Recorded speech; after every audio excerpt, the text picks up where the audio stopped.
আলাইকুম প্রিয় দর্শক মণ্ডলী। আজকে আমরা মাইক্রোসফট ওয়ার্ডে কিভাবে টাইপ করতে হয় সেটা নিয়ে আলোচনা করব। গত পর্বে আমরা মাইক্রোসফট ওয়ার্ডের বিভিন্ন ভার্সন সম্পর্কে আলোচনা করেছি। তো চলুন আমরা সরাসরি চলে যাই মাইক্রোসফট ওয়ার্ডে। মাইক্রোসফট ওয়ার্ডে আসার পর আমরা যেটা করব, আঙ্গুলগুলি ঠিকঠাক বসাতে হবে। কিভাবে আঙ্গুল বসাতে হবে সেটা আমরা খুব মনোযোগ দিয়ে জানবো।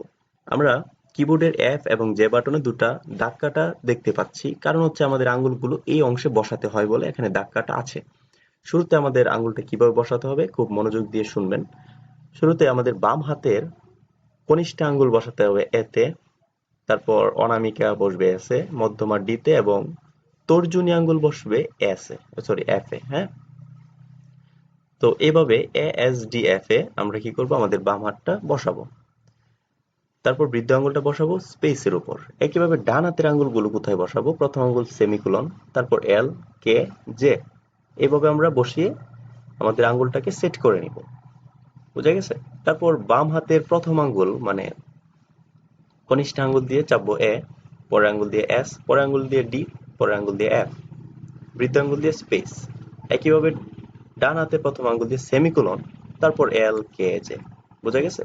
এভাবে আমরা A S D F space semicolon L K J space A S D F space semicolon L K J, এভাবে আমরা লিখতে থাকবো এ এস ডি এফ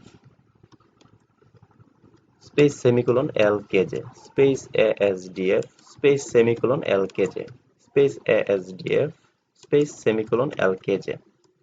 এইভাবে আমরা অনেকক্ষণ প্র্যাকটিস করব। মিনিমাম এইভাবে আমরা 50 লাইন লিখে ফেলবো। আচ্ছা, এতে করে আমাদের আঙ্গুলটা অনেকটা ফ্রি হয়ে যাবে। এরপর যখন এএসডিএফ স্পেস সেমিকোলন এল কে জে লেখা আমরা মোটামুটি ফ্রিলি লিখতে পারবো, তখন আমরা জি এবং এইচ দুইটা অক্ষর বাড়াবো। কিভাবে বাড়াতে হবে লক্ষ্য করি। শুরুতে এএসডিএফ, এফ থেকে আঙ্গুলটা জিতে আনতে হবে, জি থেকে আবার এফ এ নিয়ে বসাতে হবে। খুব মনোযোগ দিয়ে শুনবে। স্পেস দিয়ে সেমিকোলন এল কে জে, জে থেকে আঙ্গুলটা এইচ এ আসবে, এইচ থেকে আবার জেতে গিয়ে আমাদের আঙ্গুলটা বসে যাবে। স্পেস, এভাবে A S D F G space semicolon L K J H. আমি আরেকবার বলছি, A S D F, F থেকে আঙ্গুলটা এফ এ যে আঙ্গুল আছে সেই আঙ্গুলটা আমরা জিতে নিব, জিতে চাপ দিয়ে আবার আগের জায়গায় অবশ্যই ফেরত আনতে হবে। স্পেস, একইভাবে সেমিকোলন এল কে জে, জে থেকে এইচ, এইচ থেকে আঙ্গুলটা আমরা অবশ্যই আবার যেতে ফেরত নিয়ে আসবো। এটা হচ্ছে সঠিক পদ্ধতি। অনেকে আবার জিতে আঙ্গুলটা ফেলে রাখে, হ্যাঁ, বা এইচে আঙ্গুলটা ফেলে রাখে। এরকম আঙ্গুল ফেলে রাখলে চলবে না, আঙ্গুলটা নিয়ে আসতে হবে। এইভাবেই প্র্যাকটিস করতে হবে। তো একইভাবে S D F G space semicolon L K J H space A S D F G space semicolon L K J H. হ্যাঁ, তো এইভাবে আমরা লিখতে পারবো A S D F G space semicolon L K J H. অনেকে আবার দেখা যাচ্ছে আমাদের এখানে লাইনগুলো মিলতেছে না, আমরা লাইনগুলো মিলাবো। অনেকে আবার লাইনগুলো দেখতে খারাপ দেখা যাবে এরকম মনে হবে, তো যে কারণে লাইনটা মিলিয়ে নেওয়া ভালো হয়। আমরা লেখার সাইজটা একটু বাড়িয়ে দিব, নাহলে কমিয়ে দিব, এতে করে লাইনটা মিলে যাবে। হ্যাঁ, তো এইভাবে আমরা আমাদের প্রথম সারিতে যে টাইপিং অংশ আছে যেখানে আঙ্গুল রাখলাম, প্রথম সারির টাইপিং এই পর্যন্তই।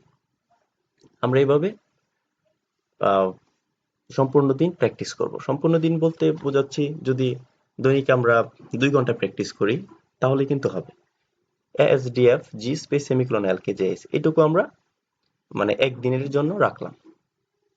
পরবর্তী দিন যেটা আমরা করব, বা এটুকু যারা সহজেই পারবে, তারা পরবর্তী ধাপে কি করবে, আঙ্গুলগুলি একই জায়গায় বসবে। আগে যে জায়গায় বসেছিল এএসডিএফ স্পেস সেমিকোলন এলকেজে, এইটুকুতে বসানোর পর আমরা উপরের সারিতে কাজ করব। কিভাবে, এ থেকে আঙ্গুলটা কিউতে নিব, কিউ থেকে আবার এতে অবশ্যই ফেরত আনতে হবে।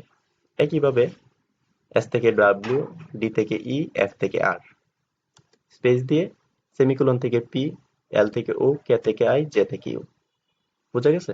স্পেস, এভাবে Q W E R space P O I U. আমি আরেকবার বলছি, অবশ্যই আঙ্গুলগুলো নিচে ফেরত নিয়ে আসতে হবে। যদি কেউ উপরের সারিতে আঙ্গুল রেখে কাজ করে তাহলে কিন্তু এটা ভুল। হুম, সে কিন্তু টাইপিং ভুল পদ্ধতিতে শিখলো, সেটা কিন্তু হলো না। ঠিক আছে? তাই আমরা কি করব, সঠিক পদ্ধতিতে শেখার চেষ্টা করবো, একটু সময় বেশি লাগলেও। শুরুতে Q W E R space P O I U. আমি আরেকবার বলছি, এ থেকে কিউ, এস থেকে ডাব্লিউ আঙ্গুলগুলো অবশ্যই চাপার পর নিচে নিয়ে আসতে হবে, মানে আগের জায়গায় আনিয়ে বসাতে হবে। ডি থেকে ইতে আঙ্গুল নিব, আবার ডিতে ফেরত আনবো। এফ থেকে